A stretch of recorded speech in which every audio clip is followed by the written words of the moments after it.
Hi everyone, welcome to Friday Farsight. I'm your host Sheldon Picotti, and this week's topic is direct brain-to-brain communication. This is one that I have been skeptical about for a while, maybe still am a little bit. I used to have this big idea coming into the 21st century that this was the century where we were going to encounter limits of science. You know, we're coming off a century of boundless possibility, airplanes, automobiles. You know, all the science fiction has us traveling faster than light and everything. And I kind of thought we were going to come up against just impassable limits. So the brain was one of them. I wrote a novel set 1,000 years in the future where they were just beginning to wrestle with the complexity of the brain. So I thought that might be something that was just too complex. So I kind of was not a believer in cyberpunk. Quantum physics may be another one where we just can't measure at a fine enough level to maybe ever get to the theory of everything. Weather, of course, or chaos mathematics simply says we can only be so accurate with the weather. So I kind of thought we were coming up against impassable limits. But nonetheless, I've been surprised by technology. Robotaxis was another one I thought might take a whole long time to get working correctly. But now I've ridden in them about a half a dozen times around Austin, and overcame my speech I gave about how I was not going to be an early adopter. I actually got roped into doing it one time, and from that point on, kind of got intrigued. So maybe this brain-to-brain communication could come about. The prediction makes a pretty good case. And one thing I'll say, this one has some interesting repercussions for some of the other content on the site. So when you do trends to extrapolate into the future, which reference predictions, or you build a scenario in the future, this one kind of has an outsized impact. So if you think about culture in the 2040s or 50s, if this technology comes along, how do you approach advertising in that time period, which is one of my test cases I use. Things change quite a bit if brains communicate directly to each other. Different genres of entertainment emerge. How do you handle privacy when ads are being beamed into your brain? Anyway, kind of an exciting one. So I will just hand it over to Biff and Betty, and you guys can make your own decision on how plausible this is. Remember, this is all AI-generated content, so we might just be being fooled by the articulateness of the model creating this prediction. But you can decide for yourself. All right, Biff, Betty, it's all yours. Thanks, Sheldon. So, direct brain-to-brain communication. This one I flat out doubted. Like, how am I going to talk about this with a straight face? Oh, it's a little out there for sure. We're talking about transmitting thoughts, concepts, even intentions without saying a word. This isn't just like reading someone's mind. It's sending them your thoughts straight up, like telepathy, but real, Exactly. The article from Strategic Farsight, our go-to for Friday Farsight predictions, suggests that by 2047, plus or minus 12 years, this could be a reality. It's called the neural internet. Imagine not needing to speak or type, just think a conversation. It sounds like something out of Philip K. Dick. Just plug in and get lost in someone else's reality. So, what is the reality, Betty? How do we go from, wow, this is crazy, to, in just a couple of decades, surfing the hive mind of humanity? Well, it's not as far-fetched as it seems. The foundation is already in rudimentary form. Back in 2013, researchers at the University of Washington actually demonstrated the first brain-to-brain interface. One person could control another's hand movements just by thought. Whoa. So, like, mind control? Not quite what I pictured for casual chats, but, intriguing. Well, it's progressed a lot since then. BrainGate researchers, they've enabled paralyzed patients to type at 90 characters per minute just using brain signals.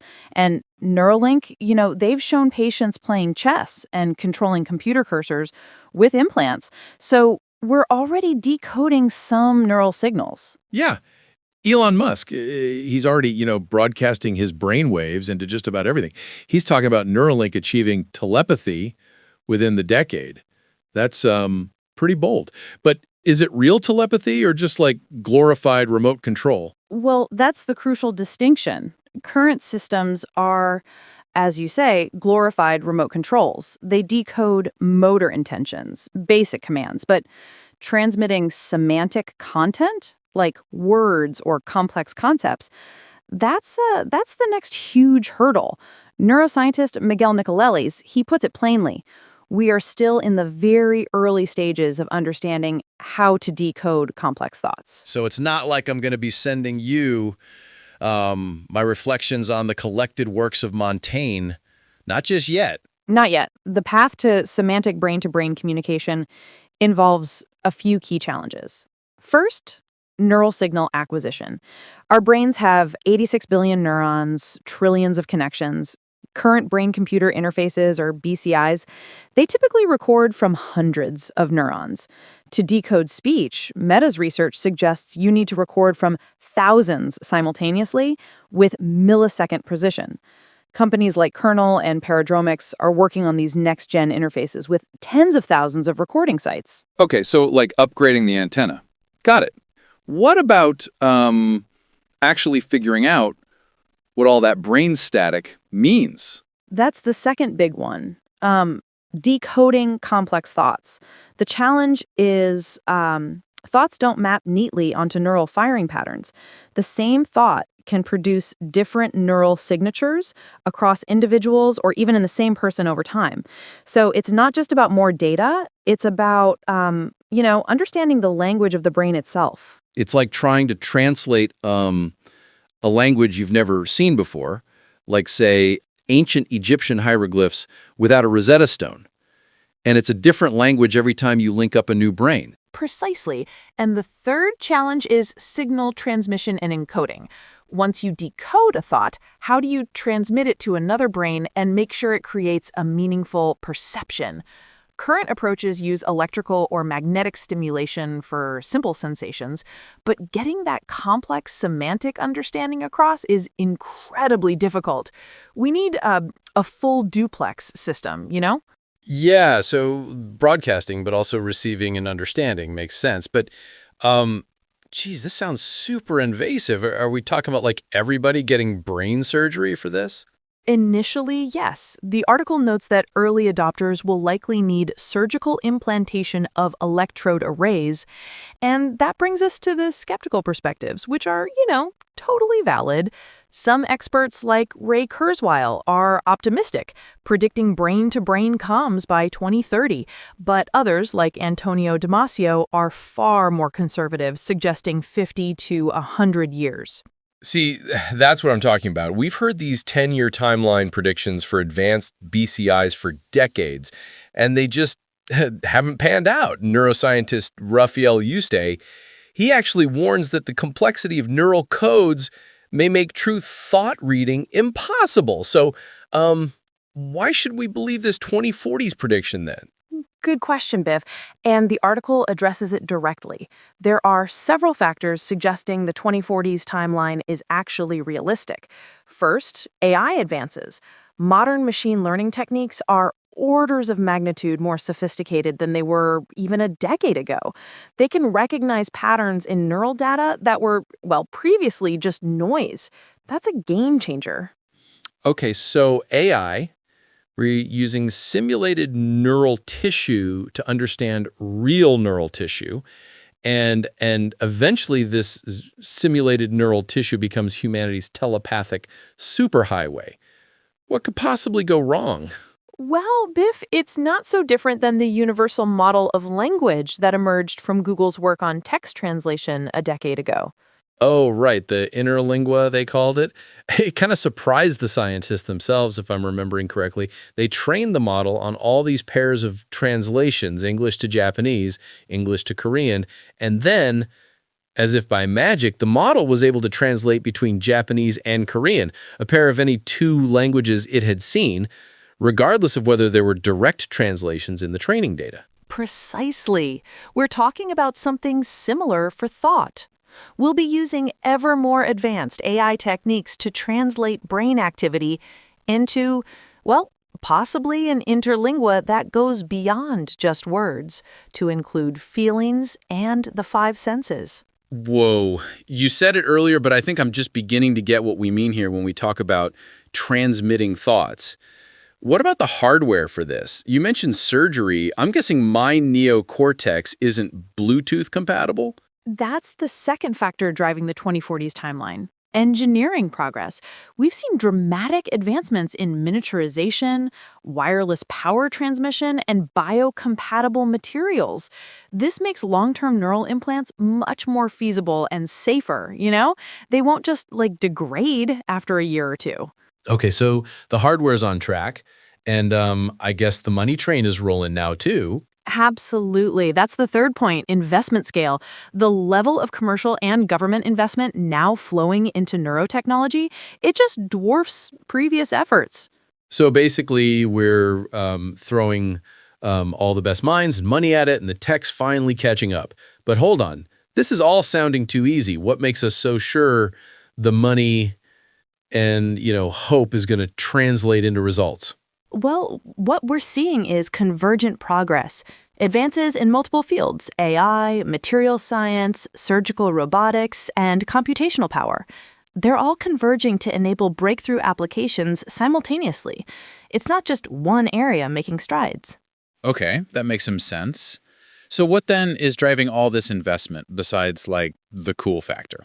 Well, the primary driver, honestly, is medical applications.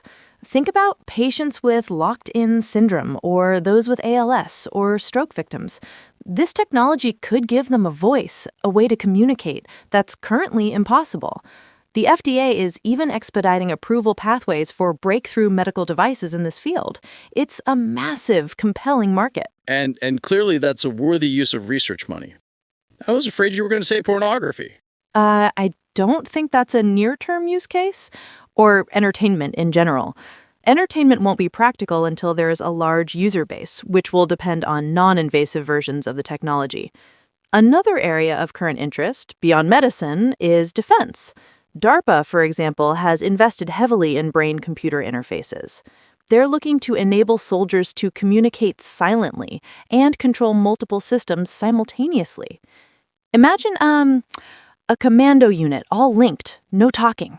Yeah, like hive mind soldiers. That's a little unsettling, but, probably a lifesaver for the side that has the technology. And then there's, the big tech companies, right? Oh, absolutely. That's the commercial potential. Tech giants recognize the transformative potential. Meta has invested billions in brain-computer interfaces, and Google has acquired neurotechnology startups. The market for BCIs is projected to reach $5.5 billion by 2030. Everyone wants a piece of the neural internet. So it sounds like entertainment is the ultimate goal after all. Metaverse, anyone? Well, communication, which could take a variety of forms, as in any new medium. Okay, so it's going to happen, but, there's got to be ethical issues, right? Like, my thoughts are my thoughts. What about privacy? You hit on a crucial obstacle. Ethical and regulatory hurdles are huge. Direct brain interfaces raise profound questions about mental privacy, consent, and human enhancement. European regulators, for example, are already proposing strict limitations on neural data collection, and bioethicists are warning about cognitive liberty concerns. It's like the Wild West of data, but in your brain. Yeah, I don't want, my inner monologue popping up as an ad, Biff, you're hungry. Try this new burger. No thanks. Exactly. And that's not the only obstacle the technology faces. There's also the sheer technical complexity, which we touched on. As computational neuroscientist Paul Sisek says, we're trying to decode a system we don't fully understand using tools that are still primitive. It's like trying to understand an entire galaxy with a single telescope. So, given all that, what does the article predict this neural internet will actually do by the late 2040s? What's the first gen look like? By the late 2040s, the first generation of brain-to-brain communication systems will emerge, but, and this is important, with significant limitations. The vocabulary will be constrained probably to 100 to 1,000 basic concepts, words, or intentions, and, as we said, they'll likely require invasive surgery. In other words, I'm hungry, but not like I'm experiencing an existential craving for artisanal sourdough bread with unsalted butter and a sprinkle of sea salt. Pretty much. Also, there will be processing delays, maybe several seconds, as AI systems decode and encode the signals. And each user will need extensive training and personalization. It's not plug and play. So, if it's so limited, what are the initial applications? Are we talking just, stroke victims and super soldiers? Not exclusively. The technology will be used where it can have a big impact. Think emergency communication for critically ill patients, enhanced collaboration for research teams, or, as we mentioned, military units sharing tactical info instantaneously.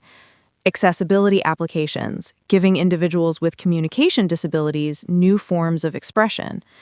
The article also mentions entertainment and gaming, immersive experiences that respond directly to thoughts.